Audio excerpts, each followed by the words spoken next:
Welcome back to another episode of Rock Boys Football. It's no secret that Jedd Fisch, the Washington Huskies, are going to get extremely active in the transfer portal over the next couple of weeks. Want to have a two-sided conversation. One, talk about the positions that Jedd Fisch needs to make sure he addresses heading into 2024. But I think secondly, talk about some targets that are emerging for this Washington Huskies program. They got a lot of scholarships to work with when a lot of teams don't have those scholarships to work with. And we kind of said that this second spring transfer portal window was going to be an opportunity to get this Washington Huskies program ready to rock and roll heading into 2024. Fired up to get into this one. Before we do, and as always, just want to say thank you to you guys. It's going to be a very busy, it's going to be an exciting next couple of weeks for this Washington Huskies program. We'll make sure we continue to keep you guys as updated as possible. If y'all do enjoy the content, consider subscribing to the channel. Much more importantly, would love to hear some of your takes and some of the players that you would like to see Washington go after in the comments section. I kind of have some of my players that are kind of on the top of my board, if you will. Would love to hear from you guys as well. And without further ado, let's get into this one now. You start looking at this Washington Huskies program, and I think it's no secret to a lot of Washington fans that the line of scrimmage needs to be addressed heading into 2024. Not only are you going into the Big Ten Conference, which is a line of scrimmage conference, I think more importantly, you just don't have that much depth. You don't have that much experience on either sides, I think specifically on the offensive line. And I'm sitting here, and I think a lot of people are counting out this Washington Huskies program in 2024. And I'll say, yes, you have some questions, but if they can address this offensive line, I think there's reason to believe that this Washington Huskies offense can put up some points in the Big Ten in 2024. But if you're Jedd Fisch, the Washington Huskies, you got to make sure that that offensive line is up to par heading into the Big Ten. As it sits right now, majority of the Washington Huskies offensive line, you obviously lose all five starters from last year. A lot of freshmen, a lot of redshirt freshmen. You want to make sure you get some experience on that offensive line. The first one I want to talk about is actually a Washington Huskies commitment that happened over the weekend. Didn't get a chance to talk about it. Logan Sagapulu, coming over from Miami, was previously with Mario Cristobal at the Oregon Ducks. And this is a guy that, kind of checks off that box that you're looking for. And he hasn't played a ton of football during his collegiate career, but he's going into a 6th year of college football. This is a guy that at the very least, I should say, has had multiple seasons of weight training and he's a grown man for this Washington Huskies offensive line where, you look at the rest of the Washington Huskies offensive line, a lot of these kids are still getting developed. They're younger on in their kind of process. A guy like Logan, he is a guy that's been at the Power 5 level for 5+ years. I think he elevates the floor of what this Washington Huskies offensive line can be. And I think the second target in this one, really a must get. And I'll say this, Marcus Bryan, trending to the Washington Huskies. We're kind of waiting for it to become official. If he ends up coming to this Washington Huskies program, I feel much better about where this offensive line is heading into 2024. You talk about Drew Azzopardi on one side, Marcus Bryan on the other. Those are two really good tackles. And you have to give Jedd Fisch a ton of credit where it is extremely hard to find just one starting caliber offensive tackle in the portal. Marcus Bryan and Drew, that would be two starting caliber tackles, two of the more coveted tackles that were available in the transfer portal.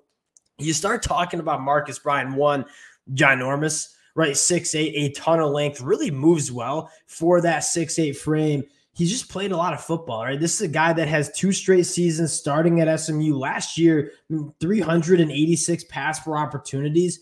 He gave up 1 sack, only 18 pressures. It is hard to find these kind of guys in the portal. I think there are a lot of programs that would be going after a guy like Marcus Bryan. If you're Washington, you can lock this one up. I think you feel really good about where your tackles are heading into the 2024 season. And I'll say this, a lot of programs do not feel good about where their tackles are heading into 2024. This would be massive for Jedd Fisch and the Washington Huskies. Now, there are a few other offensive line names that I would kick the tires on, but those are kind of the two that really Jedd Fisch has been going after. I want to go to the defensive line as well, where I think you feel better about where the defensive line is compared to the offensive line, but I think you still want to make sure that you're deep along the defensive line. Going into the Big Ten, there are going to be a lot of teams that run that 12 personnel that are just going to try to run the football. You want kind of bodies like Brandon Lane, who was on a visit to Washington over the weekend. This is a kid coming from Stephen F. Austin where, yes, he's coming from the FCS level. This is a guy that most Power 5 programs across the country are going after and trying to get. He is the ideal kind of two-gap kind of guy. 6'3", 300 pounds, not necessarily going to be a defensive lineman that stuffs the stat sheet in terms of sacks and tackles for a loss, but what he is going to do is allow other guys to play at a high level. He's going to win at the point of attack. He's going to play with low pads, kind of that fire hydrant build. And I mean, if you're a linebacker playing behind Brandon Lane, you want a guy that's eating up double teams, that lets you play free and kind of play in space. Brandon Lane, not necessarily the sexiest addition, not going to be a guy that is at the top of the stat boxes or the box scores, but a guy that's going to make this Washington Huskies defense better, no doubt in my mind. And now getting into a little bit more of the fun conversations in terms of where Washington is going, Elijah Badger on campus for the Washington Huskies yesterday afternoon. I didn't know this was happening. I am a massive fan of Elijah Badger. Two things that make a ton of sense. One, Elijah Badger put up some phenomenal numbers on an Arizona State offense that, I mean, flat out stunk last year. You're talking about a guy that had 100 targets in an Arizona State offense when good things were happening with this Arizona State team the last 2 years. It was because Elijah Badger normally had the football in his hands, but more importantly, I really like the fit of Elijah Badger. He's a guy that's a lead after the catch, over 700 receiving yards last year. 550 of them came after the catch. We talk about this a lot. What makes Jedd Fisch's offense so successful? What does he try to do on the offensive side of the football? He tries to get his playmakers in space. A guy like Elijah Badger, he is going to excel in this Jedd Fisch offense. I think the fit is really good. I think he's a damn good football player. Think of other guys in that offense. A guy like Giles Jackson, who hasn't necessarily played a ton for the Washington Huskies. Remind you, he was sitting behind 3 NFL wide receivers. As a Michigan fan myself, I mean, we were all excited about Giles Jackson in terms of what he can do.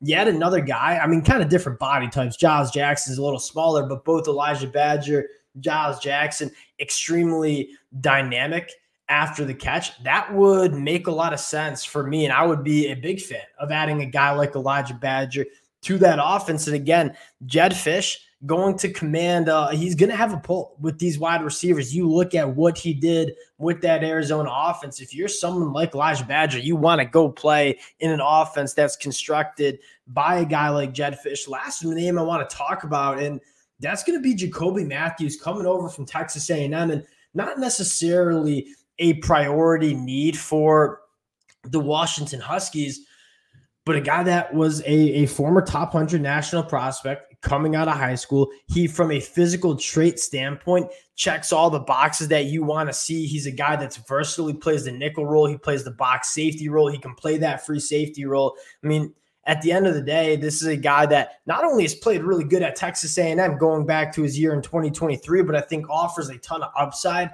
in the back end of that defense. Not necessarily, in my mind, the biggest need for the Washington Huskies, but if this kid's interested in coming to Washington, which it sounds like there's a little bit of connection there, I mean, you're not saying no to a former top 100 national prospect that has played really good football over the last 2 years at Texas A&M. I think Jedd Fisch is just getting started. I think he's going to wait, and he's going to be patient with this and make sure he's getting the guys that he wants. I would love to see Marcus Bryan get committed relatively soon. We'll continue to cover this one, but we'll stop it at this. Appreciate you guys rocking with the fellas. Again, can't thank you guys enough for all the support. If y'all do enjoy the content, consider subscribing to the channel, and we'll talk to y'all later.